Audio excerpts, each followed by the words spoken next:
संत शिरोमणि श्री सतगुरुदेव जी महाराज।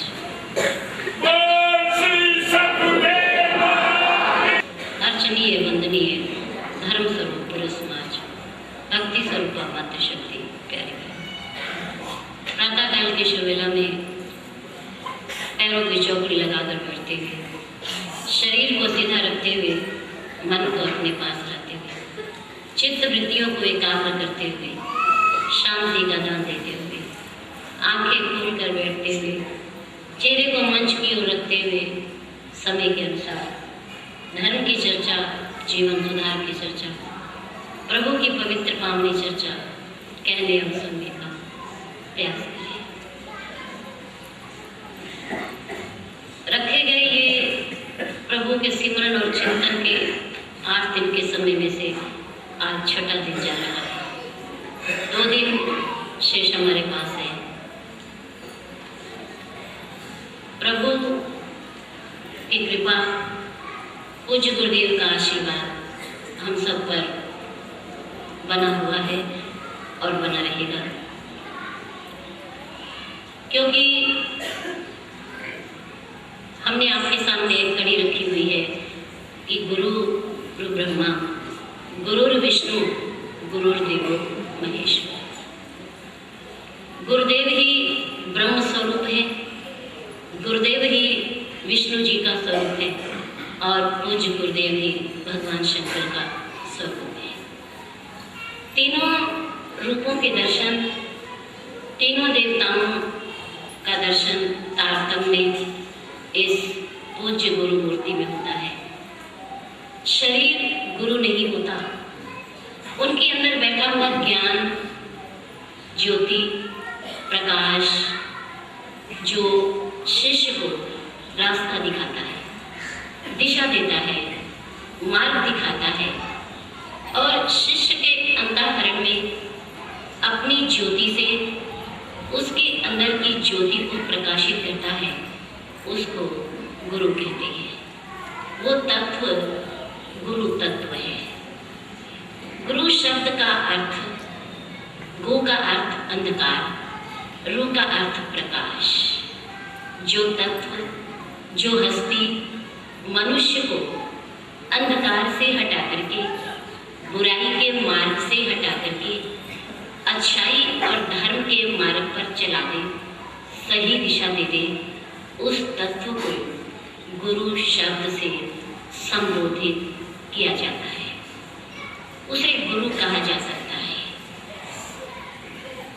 और इससे भी एक और ऊंची हस्ती, इस गुरु शब्द के आगे एक और शब्द लगता है इन महान पुरुषों के सम्मान के लिए। वो क्या है? सदगुरु। सदगुरु, सदगुरु का अर्थ क्या है? एक है गुरु और एक है सदगुरु शब्द। गुरु का अर्थ ये है कि दूसरों को भटके मुंह को सही रास्ते पर चलाना, धर्म के रास्ते पर लाना, उनके अंदर के अज्ञान अंधकार को मिटाना अपने प्रकाश से। लेकिन सदगुरु क्या है? इस सदगुरु शब्द से संबोधित किसे किया जा सकता है? सदगुरु कौन हो सकता है? इस शब्द के योग्य कौन महापुरुष हो सकता है? जिस महापुरुष ने अपने जीवन को उस प्रकार से बना लिया हो जिस प्रकार से वो अपने शिष्यों के जीवन को बनाना चाहते हैं, उस मार्ग को स्वयं उन्होंने पकड़ लिया, उस सच्चाई के मार्ग पर स्वयं चल पड़े हो, जिस मार्ग पर वो अपने शिष्यों को, समाज को, जनता को चलाना चाहते हो। यानी कि उन्होंने अपना जीवन वैसा बना लिया हो जैसा वो दूसरों को बनाना चाहते हैं। उस हस्ती को, उस तत्व को सदगुरुदेव शब्द से संबोधित किया जा सकता है। उसे सदगुरुदेव कहती है। सदबिन अच्छा, ज्ञान युक्त, धर्म युक्त पकड़ लिया है और दूसरों को उसके लिए प्रेरित कर रहे हैं, प्रेरणा दे रहे हैं, उसे सदगुरु कहा जा सकता है। हमने कल आपके सामने एक बात रखी कि मैल से मैल कभी नहीं छूटती, मैल से मैल कभी नहीं छूटती। हमारे अंतःकरण के अंदर काम, क्रोध, लोभ, मोह, मत्सर, डहा, ईर्ष्या, अहंकार, घृणा आदि के जो आवरण है, जो मैल है, वो भरी पड़ी है। संसार में रहते हुए ये संसार भी एक मैल है, मैला जल है और इस मैले जल से हम अपने अंतःकरण की मैल को नहीं छुटा सकते, नहीं धो सकते। इसके लिए शुद्ध जल चाहिए और साबुन चाहिए, सर्फ चाहिए, जिससे हम इस मैल को छुड़ा सकते हैं। और वो सर्फ साबुन क्या है? प्रेम भक्ति। जल बिन रघुराई अभयंतर मल कबहु न जाई। बाहर के साबुन और जल से ऊपर की मैल तो छूट सकती है, लेकिन अंदर की मैल राम की भक्ति और प्रेम के बिना नहीं छूट सकती, दूर नहीं हो सकती। और वो प्रेम और भक्ति मिलेगी संतों की कृपा से, महापुरुषों की कृपा से, सत्संग में आने से। और विशेषकर सत्संग में जब हम बैठे उस समय अपने हृदय के किवाड़ और खिड़कियां, मन की खिड़कियां खोल कर बैठे, खोल कर बैठे, ताकि जो अमृत की वर्षा हो वो सीधे हमारे अंदर जाए और हमें सिंचित करे, हमें शीतल करे, हमें ठंडा करे, हमारे जीवन को बनाए। सत्संग में बैठते हुए मन और बुद्धि की खिड़कियां और दरवाजे खोल करके बैठना चाहिए, खोल कर बैठना चाहिए। कबीरदास जी ने एक बड़ा सुंदर उदाहरण दिया कि नई नवेली दुल्हन अपने पति को कब देख सकती है? जब अपने मुंह के आगे आए हुए पर्दे को हटा देती है, हटा देती है, घूंघट हटाती है, तो उसका पति उसके सामने उसे दिखाई देने लग जाता है। और जब तक घूंघट का पर्दा है तब तक भले ही वो उसके सामने खड़ा है पर उसे दिखाई नहीं देता, दिखाई नहीं देता। जब पर्दा ऊपर करेगी, घूंघट ऊपर करेगी, तो उस समय वो उसे, उसका पति, उसका स्वामी उसे दिखाई दे जाएगा, दे जाएगा और संपर्क हो जाएगा, दर्शन हो जाएगा। इसी प्रकार से कबीरदास जी कहते हैं, हे मानव, हे मनुष्य, तू भी अपने हृदय के किवाड़ों को खोल, इस पर्दे को हटा, इस घूंघट को हटा, और हटाते ही तेरे अंदर बैठे हुए प्रीतम के तुझे दर्शन हो जाएंगे। तेरे प्रीतम के तुझे दर्शन हो जाएंगे। ये तब तक दूरी बनी हुई है जब तक तेरे हृदय के किवाड़ बंद है, दरवाजे बंद हैं, आगे पर्दा डला हुआ है। पर्दा हटाते ही वो प्रीतम, वो स्वामी, वो प्यारा सामने आ जाएगा और तू खुल करके उसके दर्शन कर पाएगा। घूंघट के पट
अंदर के पट खुले, किवाड़ खुले और मैं इससे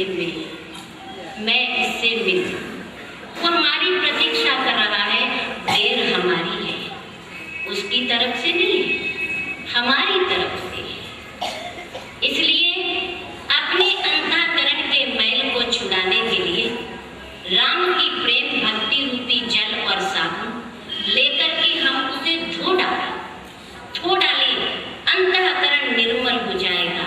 और जब निर्मल हो जाएगा तो इस हृदय के आसन पर परमात्मा स्वयं आकर के बैठ जाएगा।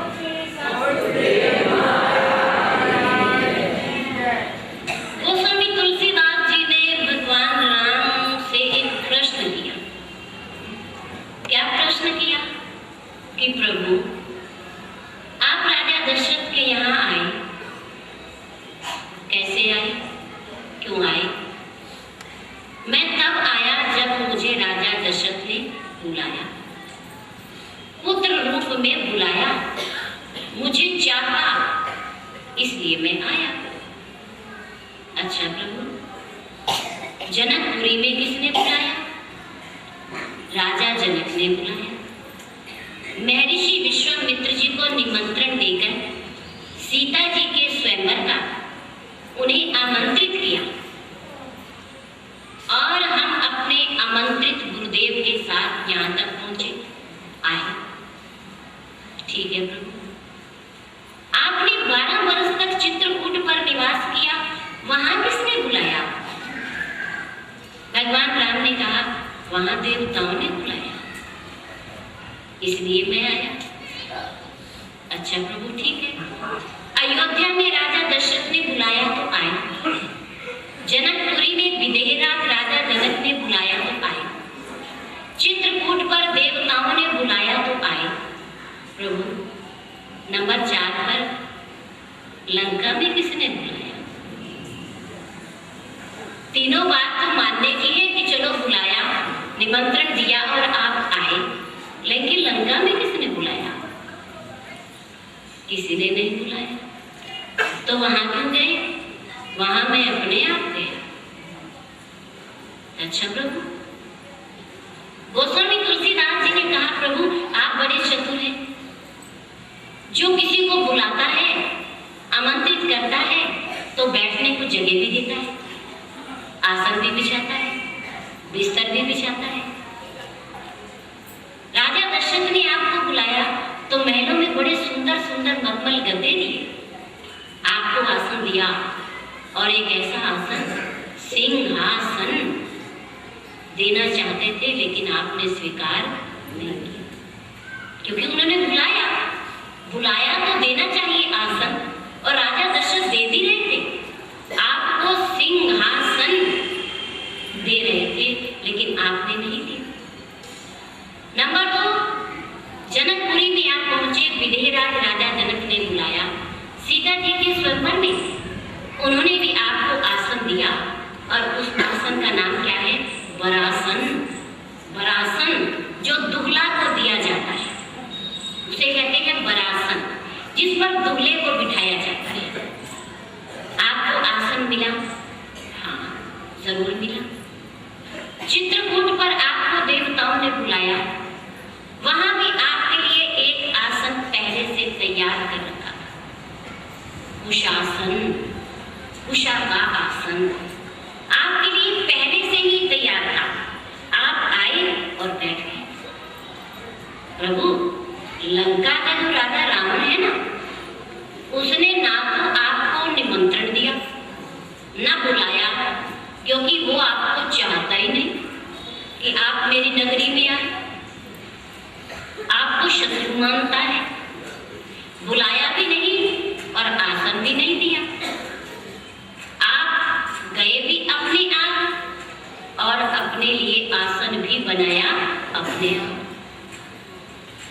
प्रभु मैं आपसे प्रार्थना करता हूं, क्या कि मेरा हृदय ना तो अयोध्या है और ना मेरा हृदय जनकपुरी है, ना मेरा हृदय चित्रकूट है।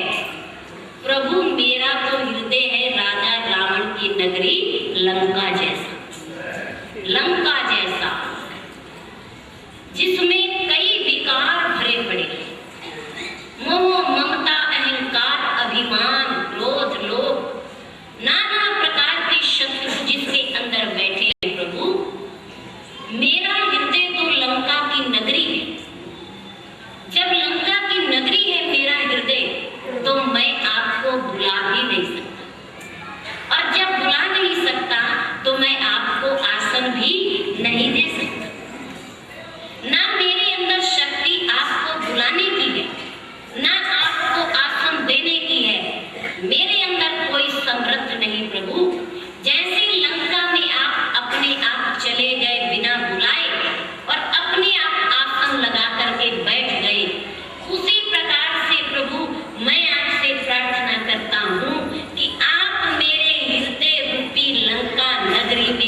जो धरती है ना, वो अयोध्या की धरती है।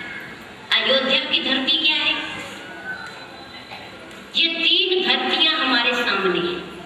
चित्रकूट की धरती, जनकपुरी की धरती और अवधपुरी की धरती। ये तीन धरती हमारे सामने है। अयोध्या की धरती शुभ कर्मों का प्रतीक, जनकपुरी की धरती ज्ञान की प्रतीक और चित्रकूट की धरती प्रेम की प्रतीक, भक्ति की प्रतीक। राजा दशरथ ने पुत्रेष्टि यज्ञ करके श्रृंगी ऋषि के आदेश से अपनी गुरुदेव की कृपा से शुभ कर्म करके 4 पुत्रों को प्राप्त किया। 4 पुत्रों को प्राप्त किया। कर्म करने के बाद अग्निदेव के आशीर्वाद से शुभ कर्म किया, यज्ञ किया, आहुतियां डाली, मंत्र पढ़े, तो बदले में उन्हें 4 पुत्र प्राप्त हुए।